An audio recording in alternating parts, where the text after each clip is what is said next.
It's the 7th day of the 9th month in the year 2016. Also, 90 days to the general elections here in Ghana. Good morning and welcome to News Desk. My name is Kwabna Chenchehinibotin. Coming up this hour, legal setback to the controversial process to invite private sector participation in the management of Electricity Company of Ghana. We'll delve into that matter in a bit. Also ahead, the Electoral Commission's proxy voting processes and matters arising. We delve into the issues being raised by pressure group Let My Vote Count Alliance, seeking to suggest the absence of a clearly defined process for the submission of the proxy application is fueling suspicions of foul play by the Electoral Commission. And 188 people killed in more than 24,000 fires recorded nationwide between 2011 and 2015. Today on News Desk, we'll take a look at the Fire Services Initiative to reduce domestic fires in the country. Well, we also bring you some business and sports within the next 60 minutes right here on News Desk. Stay tuned.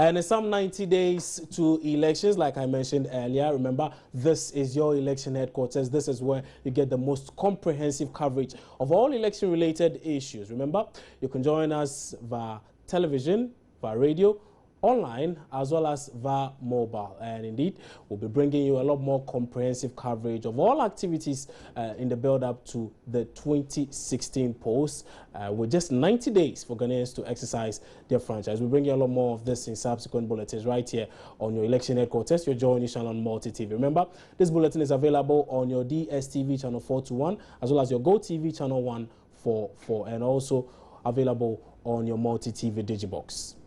To our very first story, and the Let My Vote Count Alliance has expressed apprehension over the Electoral Commission's handling of the ongoing proxy voting application process. Now, the Alliance said they are saying that the provision in the process that makes it open for both the applicant and the proxy to be able to pick the application form will, quote, open the floodgates for fictitious applications and foul play on the part of the Commission.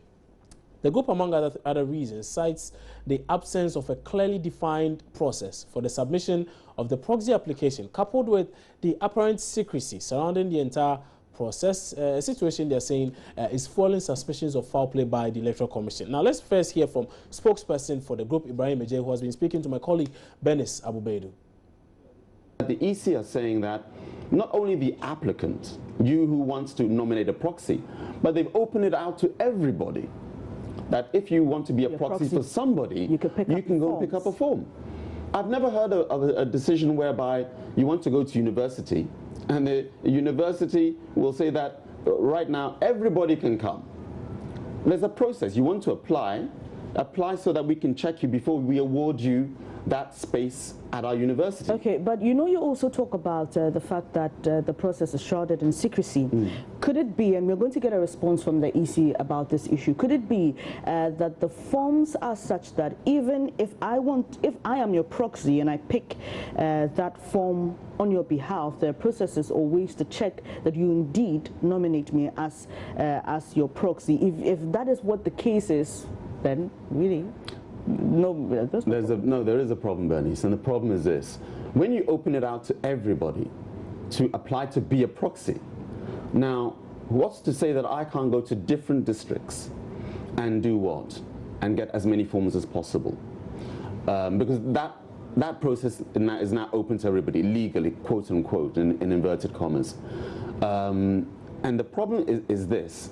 If you allow that process to happen, Bernice, then it allows for corruption of the electoral process. Now let me substantiate what I'm saying in as simple terms as I can. Somebody takes your voter ID cards, and we've heard since last year there were some political parties or agents of political parties going around and taking people's voter ID cards, photocopying them, and for whatever reason. We know that, for example, when the NDC were doing their biometric primaries back in November of last year, there was that process whereby they were doing biometric and people being asked for their voter ID card. Now, this is in the public domain. It's not an allegation. We all witnessed what happened during the NDC primaries. And I'm talking to Charlotte Essay and the EC. Encourage confidence in the processes. If you're going to enhance it, make it known clearly. But here you're telling us right now, if you want to be a proxy for somebody, go pick up the form. Do we even know that the person you are going to actually fill in the form for has your consent?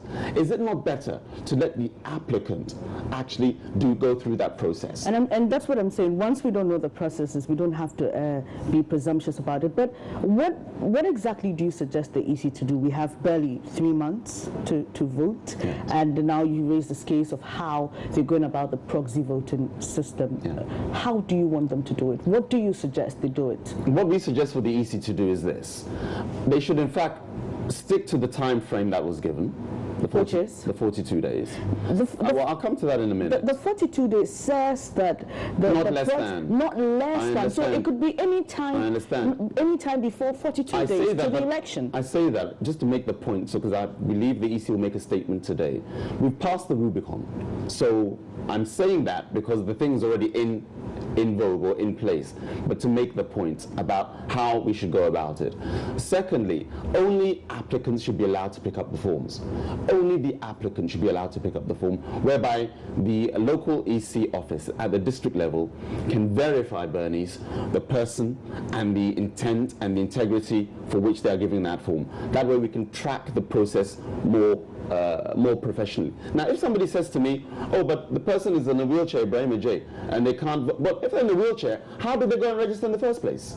And I want to at least put that argument ahead of their object, because they will come up with those suggestions. Let my vote count the lines.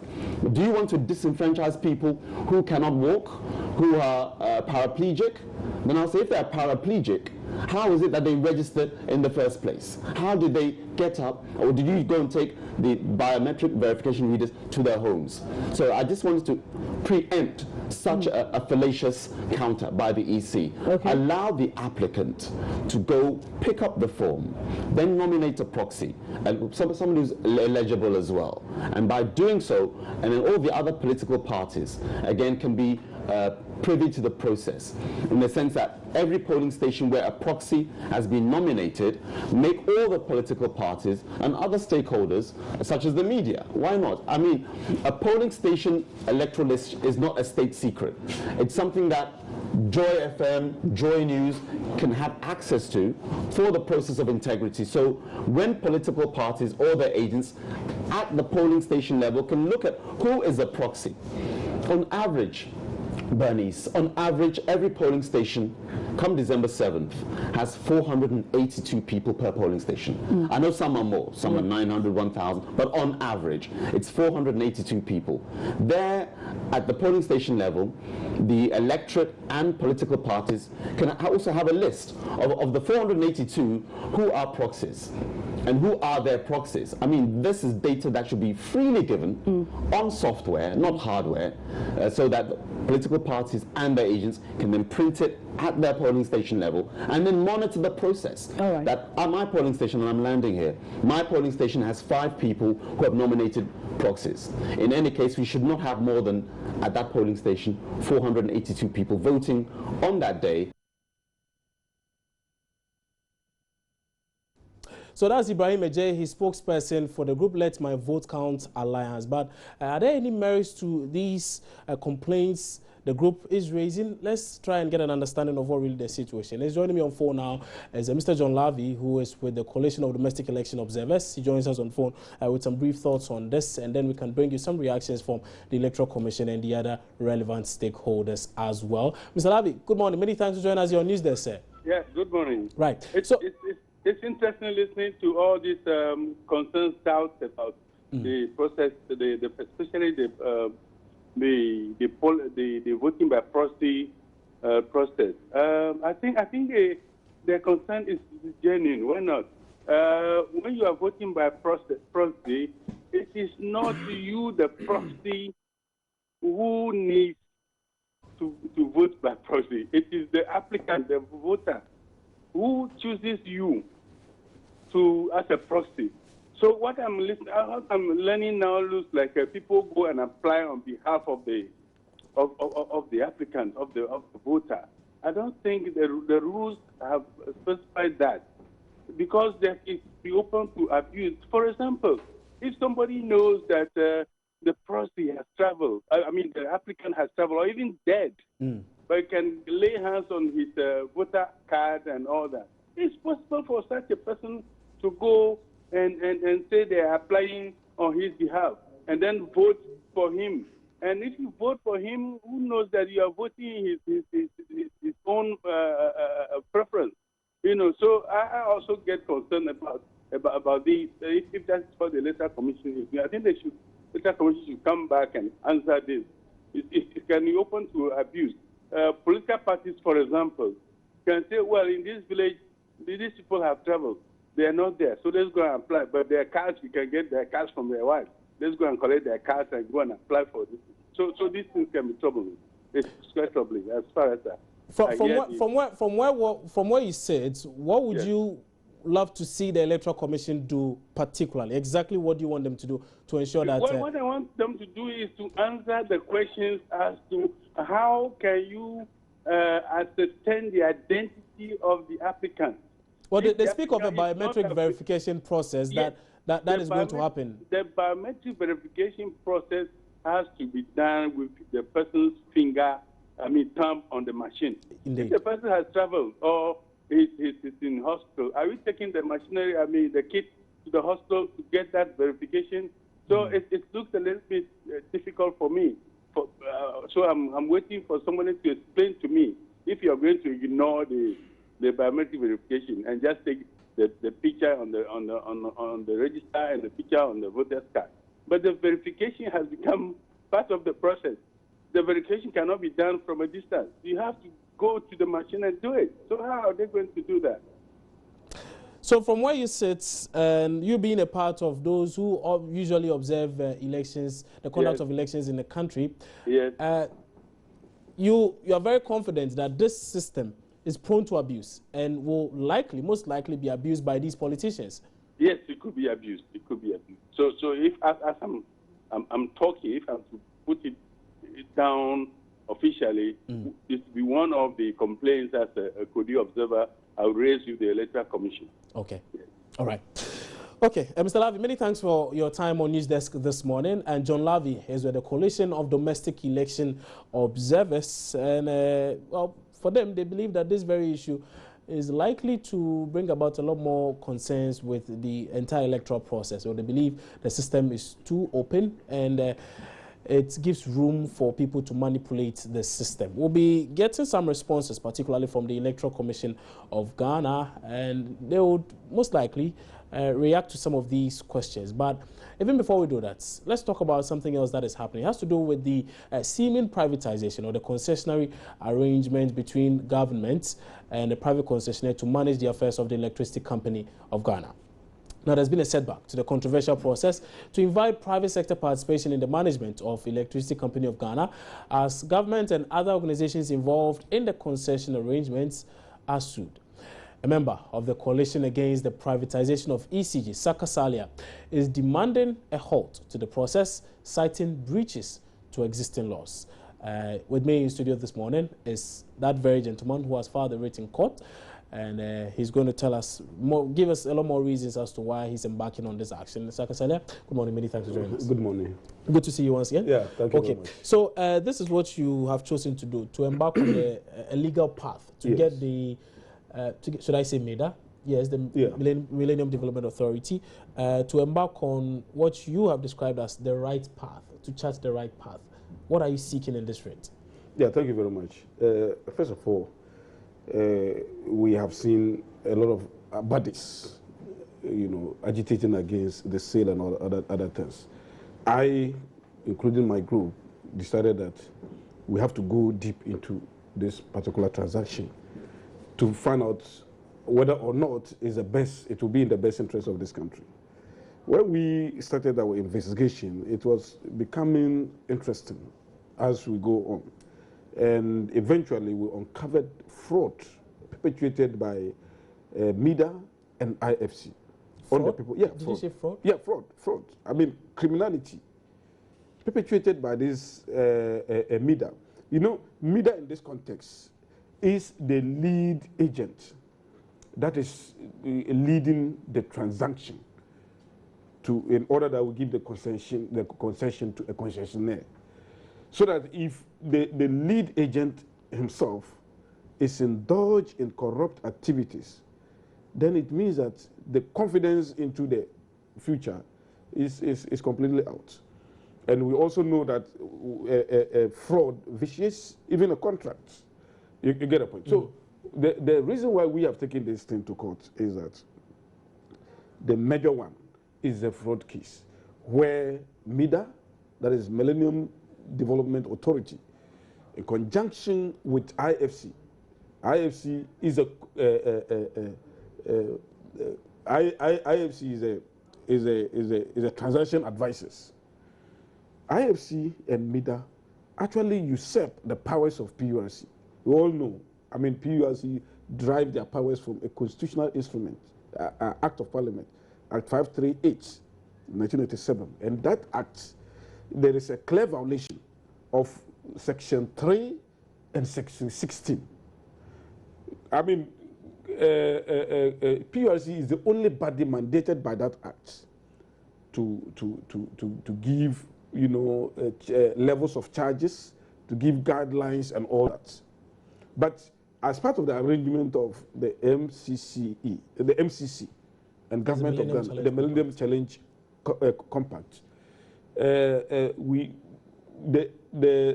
MIDA and PURC is supposed to work in concert to come out with tariff methodology. Now, MIDA as well as IFC went alone, because the reason why they said they should come together, because in order not to compromise the independence of PURC. But they went alone and went and drafted their own tariff methodology, which is an exclusive right to PURC.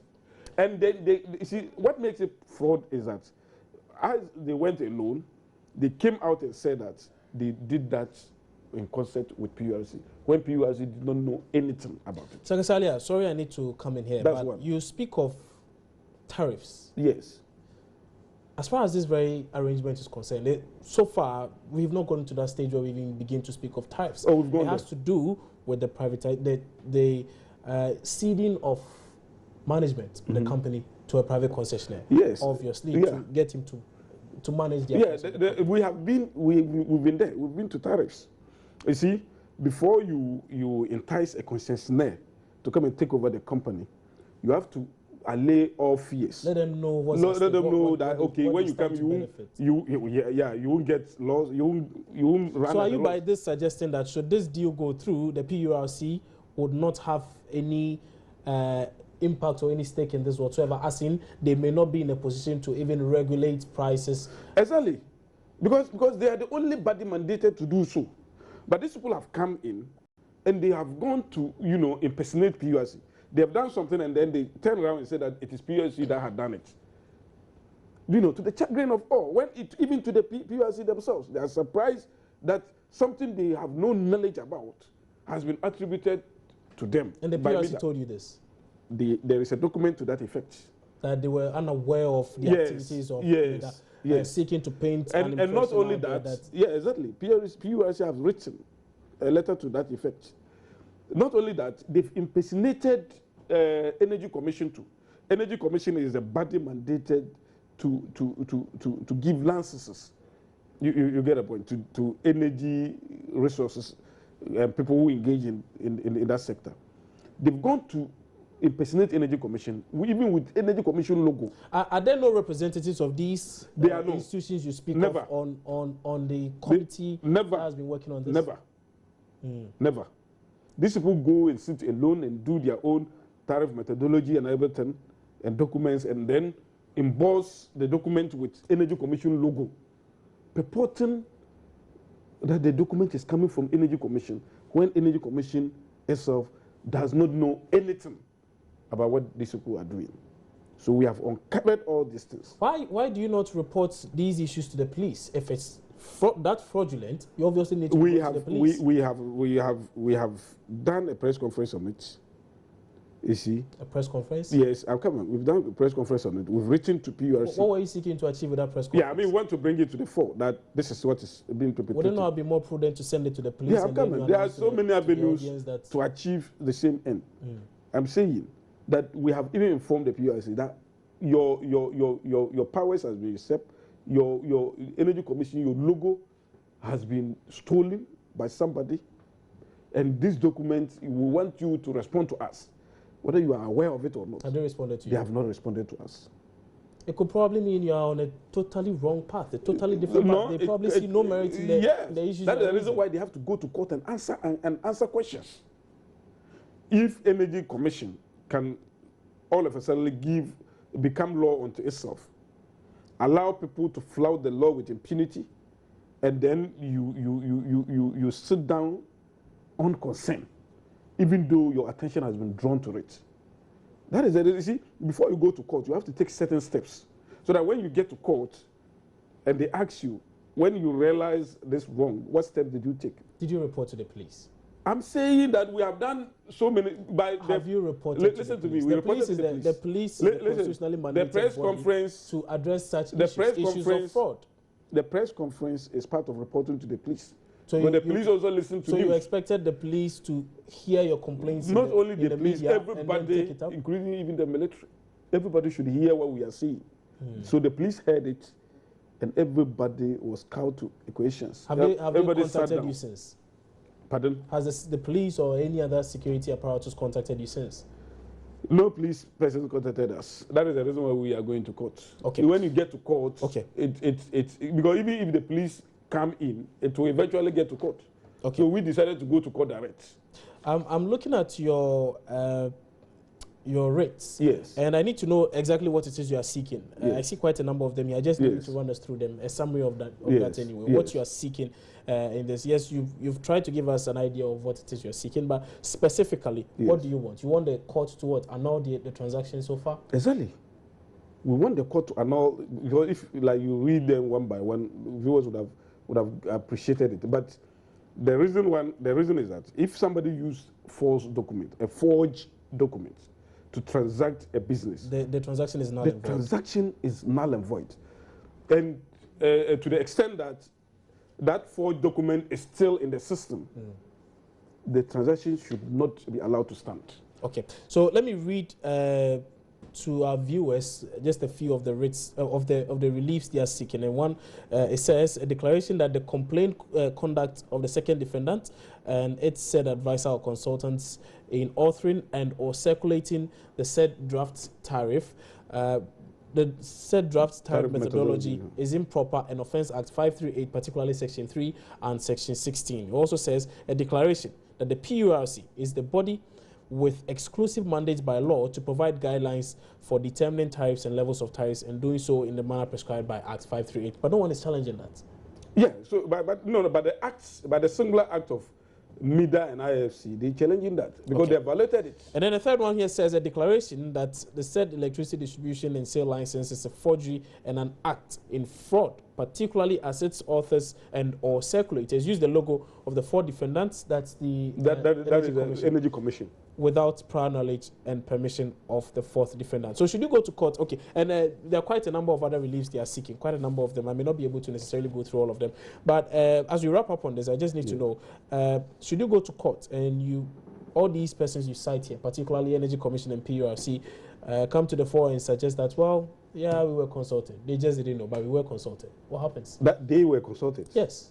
When, in fact, they themselves have written, there's a documentary proof to show that they were not consulted. Probably at the time they were not. Subsequently, they were. Yeah, so it means that if they were, so they are not on top of their work? Is that what you are saying? That they themselves did not know that they were consulted, and all of a sudden they got to realize they were consulted. I mean, that would be bizarre, the most bizarre situation we can ever find ourselves. And this, you say in your documents, is in the interest of protecting and preserving public property. Yes, exactly. When are you due for court? Yeah, I mean, I suppose the writ will take like 1 week. Okay. You know, for them to enter appearance. But it's been filed now. Yeah, it was filed yesterday around 3. And we are hoping, among other things, we as a group, apart from the court issue, we are also having stakeholders meeting, consultation at the Aliza Hotel on the 13th, where civil society and all who matter will be coming with their position as to whether we should privatize. Regardless of the fact that many think that this is a done deal and this is an exercise. It cannot be a done deal. It cannot be a done deal, especially where transaction advisors as well as the lead, agency are engaged in fraud. Okay, that's fine.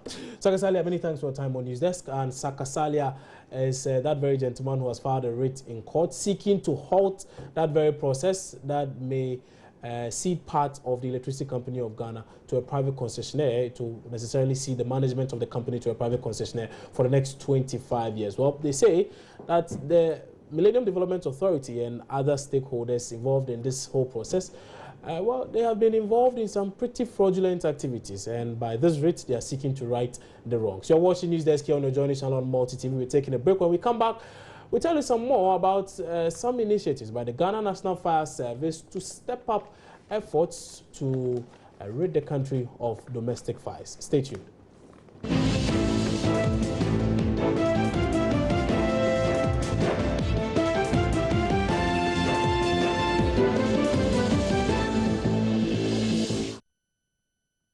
Many thanks for staying on News Desk here with me, Kwabna Chenche Hinebot, into some other stories now.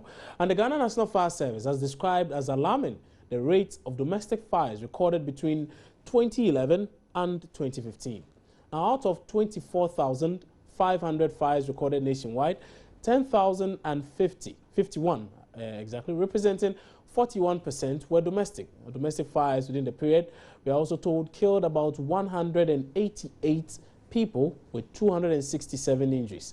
59,460,346 Ghana cedis was recorded as losses. So obviously it tells you that a lot is happening in the country, particularly a lot of money is being lost to these fires, domestic fires. Now, this has been revealed by the Ghana National Fire Service, and it was at the Dumja project that has been launched recently. Now, the service says the initiative is intended to prevent and manage domestic fires, thereby reducing the loss of lives and property. With me in studio this morning is Deputy Public Relations Officer for the Ghana National Fire Service, Prince Billy Anaglate, and he's here to share with us a lot more on that and really what more to do if we are to avoid these domestic fires. Mr. Anaglate, good morning. Many thanks for joining us. Yeah, good morning. And even before we commence this, I was saying that earlier on the morning show, I was speaking about something pretty interesting. What I saw you do on Facebook, trying to educate people on where to place your gas cylinders, what to do and what not to do.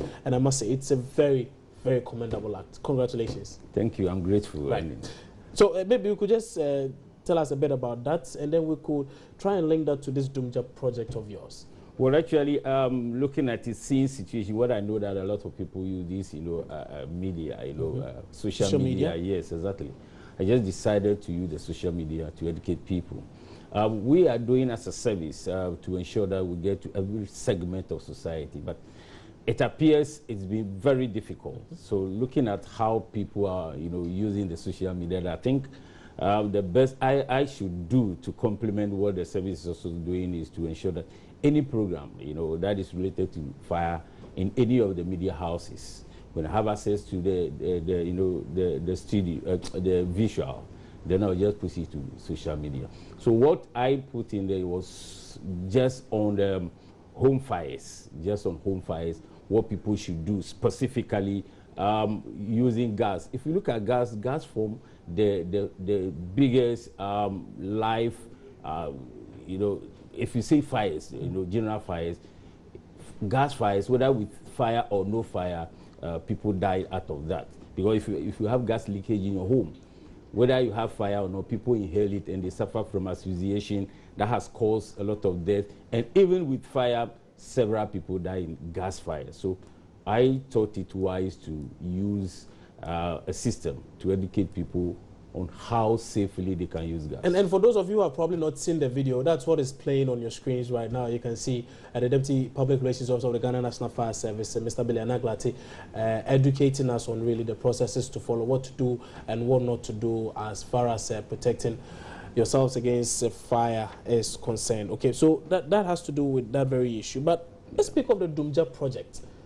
We know the aim, but how is it to be rolled out, and what are the modalities involved in all of this? Yes, you know, the fire service cannot do it alone. So we are trying to roll in private, you know, people to assist. You know, so what we are looking at is that it's not everybody who takes it easy to go into a store and say, I'm buying fire extinguisher, or I'm buying smoke detector. But in our homes, when we have smoke detector and we have a fire extinguisher, those things will protect our life and our property and our investment. Why am I saying this? If you have a smoke detector in your home, even if it's in the night that you are sleeping and there is fire, unfortunately I couldn't bring one smoke detector here, and there is fire, the smoke detector will detect the fire and make a lot of noise. So you'll be able to wake up. At the time that the fire is at its incipient stage, very small. So if you have the basic knowledge of using an extinguisher, you'll be able to extinguish the fire and then reduce the impact of that fire on it. So we are looking at any private, you know, investor to partner fire service. Okay. Then they will be able to supply the extinguishers and the detectors to the people, because people find it difficult to remove money and buy it. True. Then maybe they will levy people maybe monthly to pay something to defray the cost of the extinguishers and the smoke detectors. And the fire service will just not do that and ensure that we'll go and put those things there. First of all, we'll come to your home, we'll do the risk assessment, try to determine the type of risk that you have, then we'll educate you on the risk. We'll ensure that you try to rectify some of those existing risks that are been, you know, associated or found within your premises, to reduce the risk of fire within your premises before you have the fire detection and extinguishing mediums. And it will depend on the type of risk that you have, the type of job or business people do within your home, the type of gadgets that you even use in your home, because all extinguishers are not only for any fires. We have classes of fires. So when we get to your home, we look at those facilities, inspect the premises, we will determine the adequacy of exits that you have. Because if you look at the building code that says that any premises that will house from 1 person to 500 people should have a minimum of 2 exits. So we look at your place and they will be able to determine the occupancy load, the number of people that will be there to go. That will determine whether the exit that you have is adequate or not.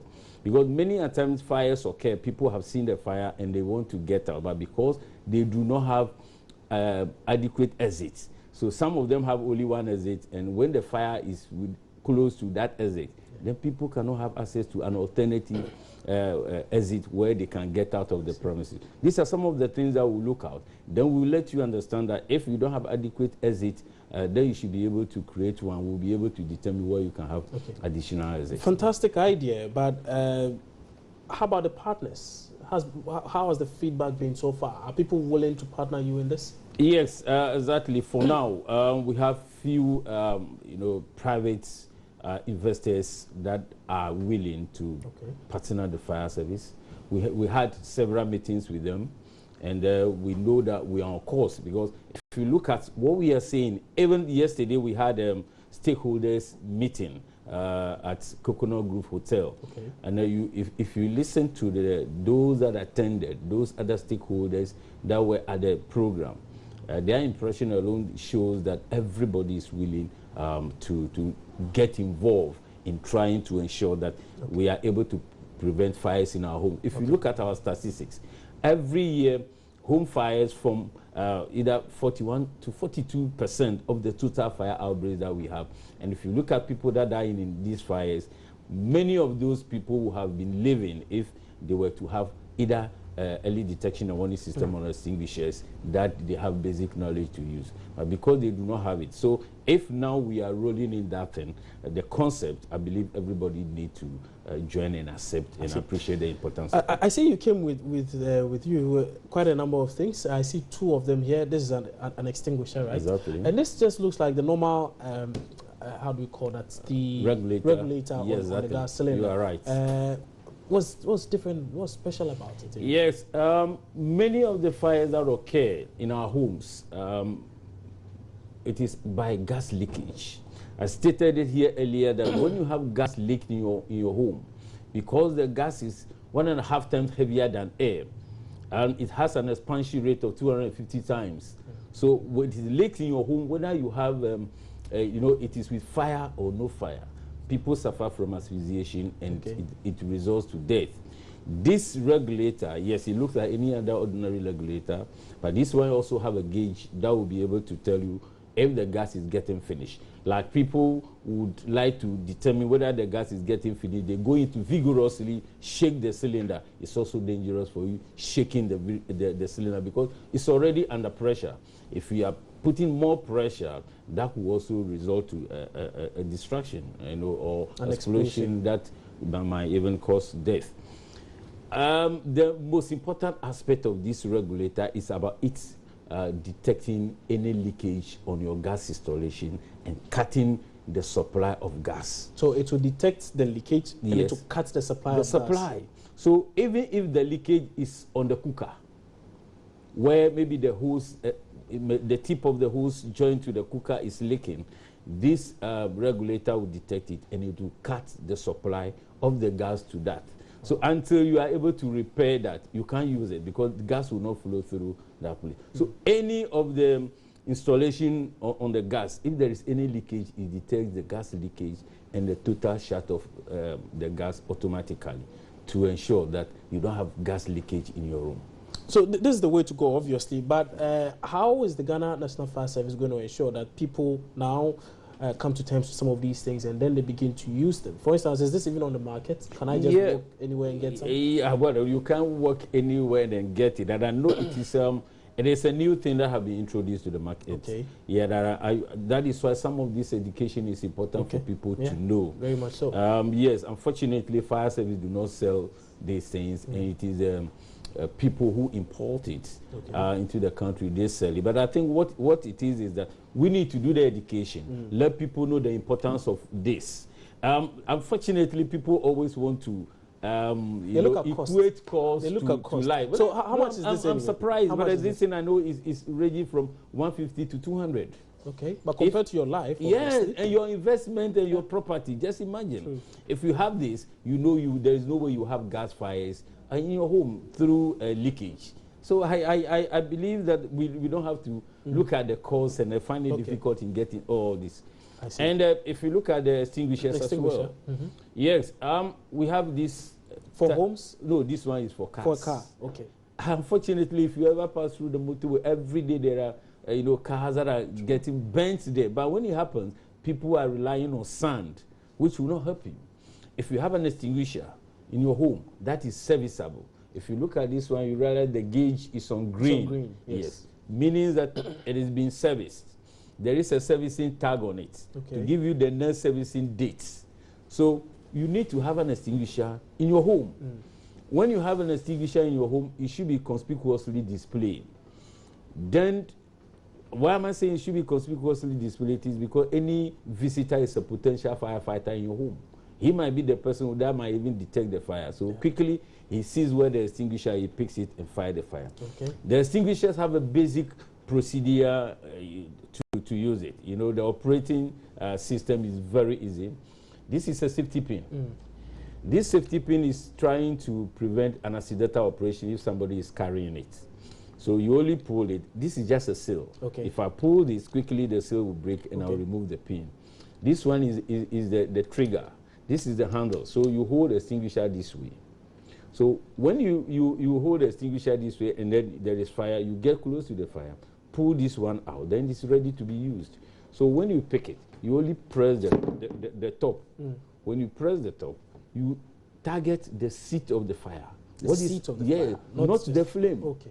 The seat of the fire. You don't just even press it and hold it. You need to sweep left, right to enable the extinguishing medium to properly cover the burning process. That will enable the fires to go off.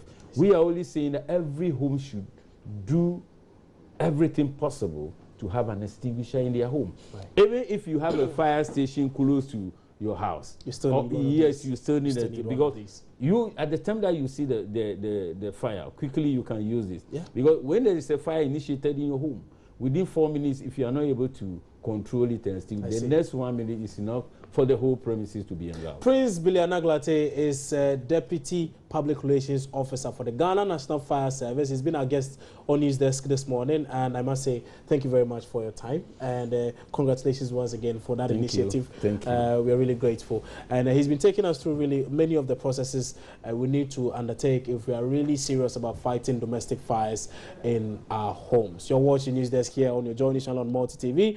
Time now for some business updates. Emmanuel Abadjua face standing by. Stay on.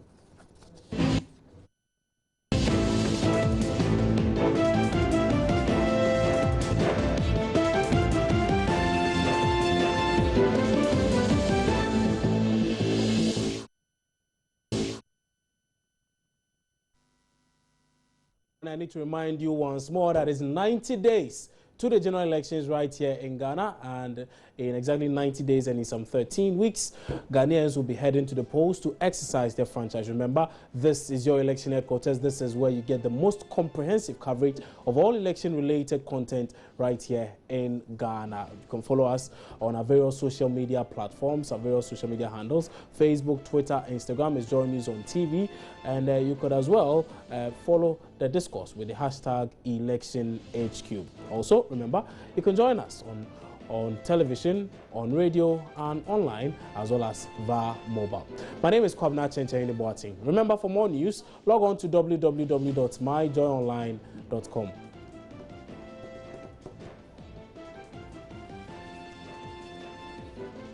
Up next is Joy News Interactive with Jennifer Kiomba. Many thanks for your company.